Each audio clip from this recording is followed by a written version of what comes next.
Hello and welcome to this CUNY Classics course, where we'll be looking at what life in ancient Greece was really like, from meals and homes to business and war.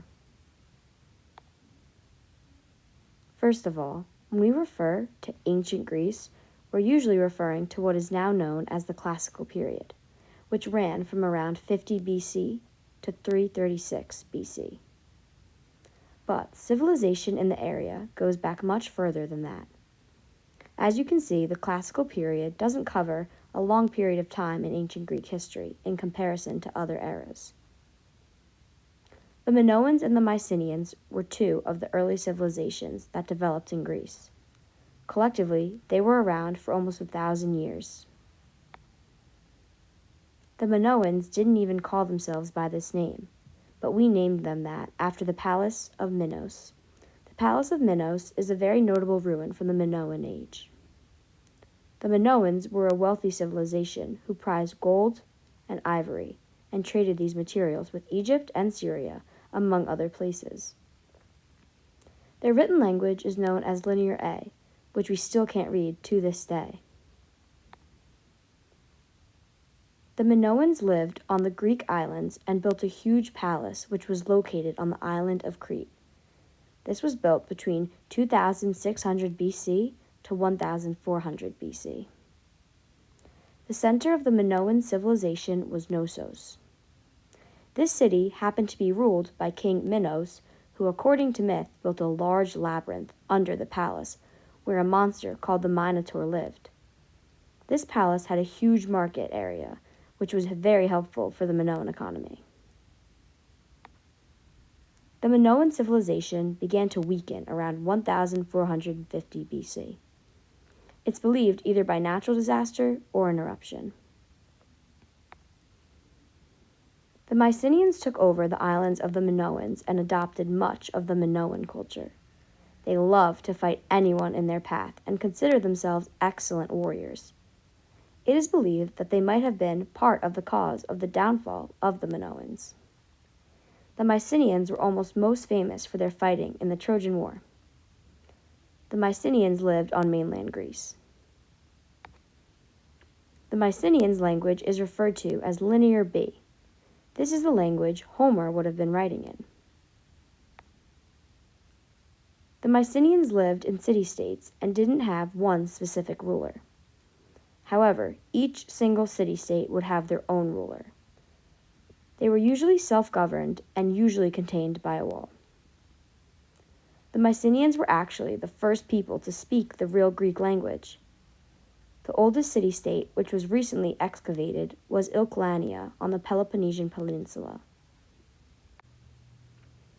The Mycenaean civilization began to collapse around 1250 BC, and no one really knows why. One theory is that the Trojan War essentially bankrupted and removed many of these city-states' workforces, leading to economic collapse. After the fall of the Mycenaean culture, Greece entered into a dark age.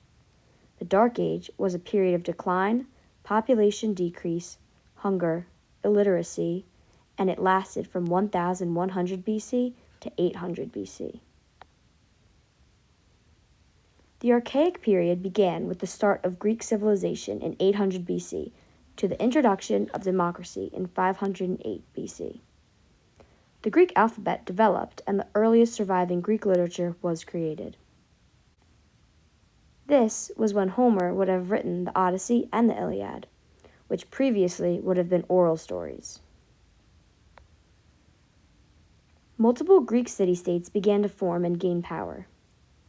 Athens and Sparta, the two most important and famous of the city-states, emerged during this era. These two city-states ruled much of ancient Greece.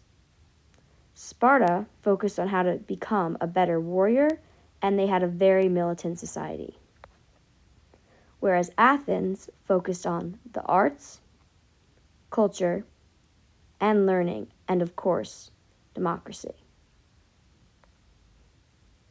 Democracy, as we know, it began in the Archaic period. This period also saw the development of Greek philosophy and theater.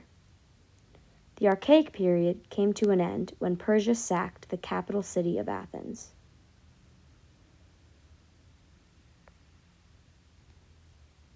This would have been the first time that the Pantheon was damaged. It would be rebuilt multiple times over the ages. This leads us to the classical period, a golden age when lots of writing and philosophy were produced. Athens was governed by a well-functioning democracy and great philosophers like Socrates and Plato. This period ended with the rise and then the death of Alexander the Great in 323 BC. The classical period was a time when the Greeks advanced in art, architecture, theater, and philosophy. Democracy in Athens was refined under the leadership of Pericles. It is not dissimilar to the democracy that we practice today. The Hellenistic era starts with Alexander the Great's death in 323 BC and ends with Rome's conquest in Egypt in 30 BC. Arts also flourished during the Hellenistic period. After the Macedonian invasion of the Achaemenid Empire in 330 BC, the Hellenistic kingdoms were established throughout Southwest Asia.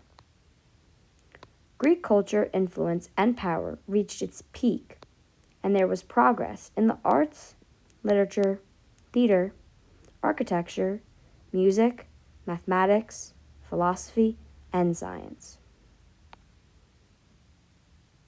Thank you so much for watching Lesson 1. Hopefully, now you have a better understanding of the timeline of ancient Greece. In next week's lesson, we'll start to look more at what it was like to live in ancient Greece, focusing mainly on the classical period.